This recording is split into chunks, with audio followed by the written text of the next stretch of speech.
So, yummy yummy! Ipapakita ko sa inyo kung paano ako magluto ng ulam ng aking apo. Maglagay lang ako ng kalamansi. Tansyahan lang para hindi naman maasim. Konting asin lang. Kasi maglalagay tayo ng toyo. Then, kumot-kumuton. Joke lang. Malinis yung kamay ko ha. Halo-haloin lang natin mga tangga. I-marinate natin ng 30 minutes para magkahalo-halo ang kanilang mga lasa. So, after 30 minutes, maglagay tayo ng isang basong tubig. Then, open ang kalan. Takpan. So, ayan na, kumulo na. O kayo lang natin mga langga para magyakapan kanilang mga lasa sa bawat isa. Then, antayin natin na kumunti yung kanyang sabaw. So, ayan, kumunti na yung sabaw. Halukayin lang ng halukayin yung mga langga. Lagyan na natin ng mantika.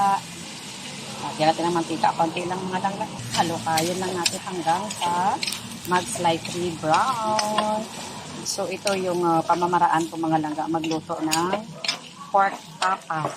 So, yummy yummy. Lutuin lang natin ito mga langga until mag-slightly brown. Kapitami na naman ang apo ko nito mga langga. As in, ayaw kasi kumain ng rice. So, kapag ito yung ulam, ay sarap na sarap siya. Kaya, palagi ako nagluluto na yan.